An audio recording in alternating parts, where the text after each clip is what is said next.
Good morning, student. Today we will start our new chapter, chapter 8, Africa. And from this topic, today we will discuss four parts. There's the introduction, location, boundaries, and political divisions. So, let's start. But keep it in your mind when you will read this chapter, your atlas should be with you.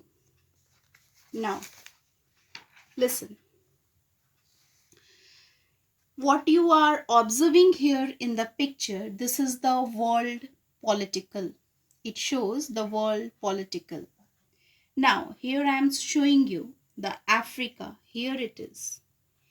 Last time we have discussed the Europe is here this side, and today we will discuss Africa.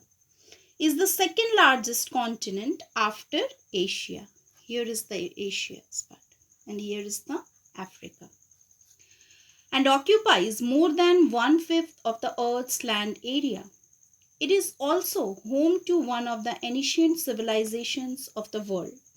Yet it was referred to as the Dark Continent because very little was known about Africa till the middle of the 19th century. Travelers and traders did not venture into Africa due to various reasons. The hot and humid climate and the dense forest and marshes teeming with the wild animals and dangerous insects discourage the explorers from entering the interior of the continent. Plateaus rising steeply from the coasts and lack of natural harbors made it difficult for the ships to land here. Even if explorers managed to land on the continent, they could not travel to the interior as the rivers were not navigable. These big swift rivers dropped down the steep slopes of the plateaus, forming huge waterfalls.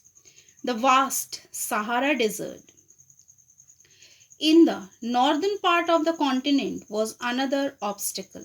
Fear of diseases such as malaria and sleeping sickness further kept them away. So these are the things why the travelers and traders did not venture into the Africa. Now hope it is clear to you. Now next we will discuss regarding the location. Location parts I will just explain you from your books this pic, then you can understand very properly. The continent of Africa, it shows with the dark green color, stretch from northern side 37 degree and from the 35 to the south of the latitudes, and from western side 17 and 251 to the east longitude.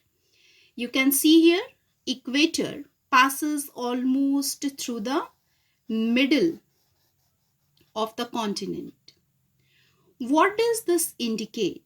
The Tropic of Cancer, the Tropic of Capricorn, and the Prime Mediterranean also passes through. See, the Tropic of Capricorn from the down, the Tropic of Capricorn, Cancer from here, and the Meridian also pass through it. The southernmost tip of Africa is called this side, southernmost part of the Africa, this side is called the Cape Agalas. It known as the Cape Agalas.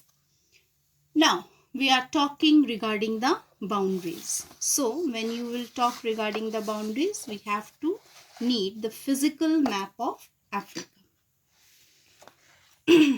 Africa is surrounded by water bodies on almost sides. See this side, here this side, here, every side which you are observing with the blue color. These all sides are shown you the water bodies except in the northeast, this side, where the small Sinai Peninsula joins it to Asia. Sinai Peninsula is actually here in the Egypt side, but it is not shown in this physical map of Africa. Here it is not shown, but when you will see when you will take the Google's help, then you can see it will shows you very perfectly. In the Egypt side, it is that is known as the Sinai Peninsula. To the north of Africa lies the Mediterranean Sea. Here is the Mediterranean Sea. To the northeast is the Red Sea. See students, Red Sea is here. The Indian Ocean is to the east. Indian Ocean you can observe here. Indian Ocean.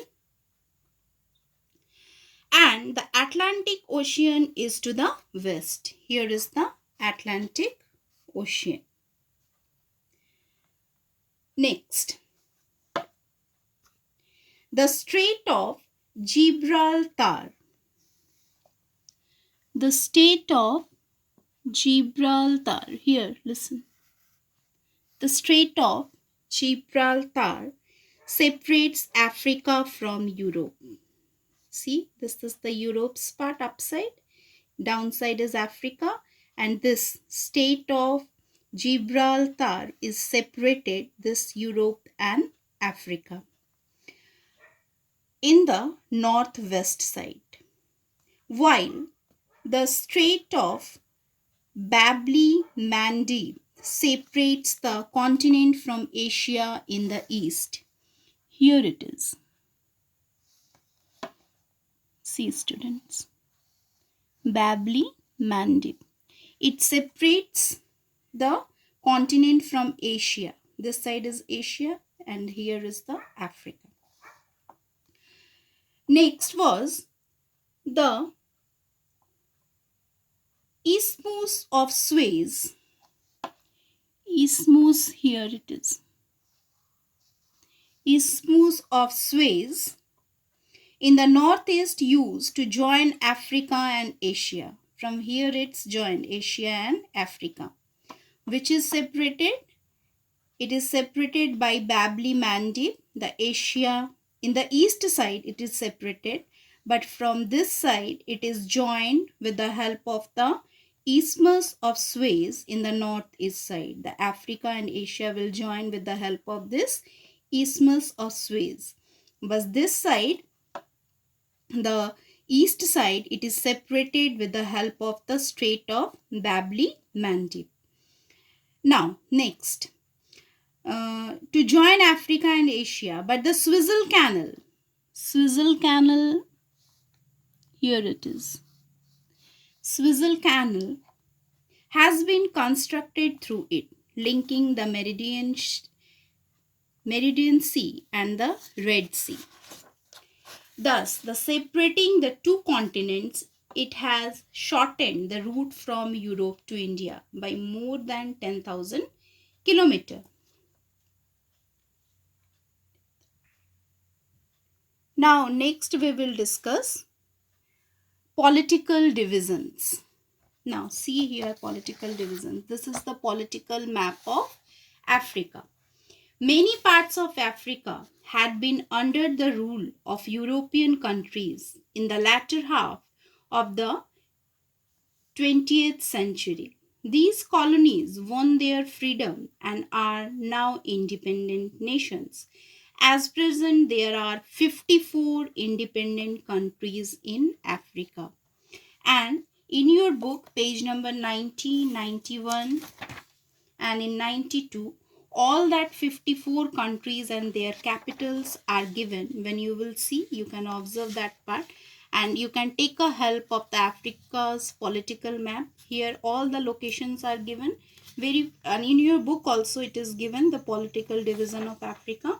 You can see it very properly, the every country and their capitals. With this explanation, today I will give you only 2 questions for your home assignment. What is the latitudinal and longitudinal extent of Africa? Name the water bodies that surrounded Africa. Only these 2 questions you have to attempt in your fair notebook. Next day, We will discuss from this Africa's topic, mountains and plateaus. Try to read one time and try to go through with your maps part also. Then when I will explain you, then it will be easy to you to understand. Till then, goodbye.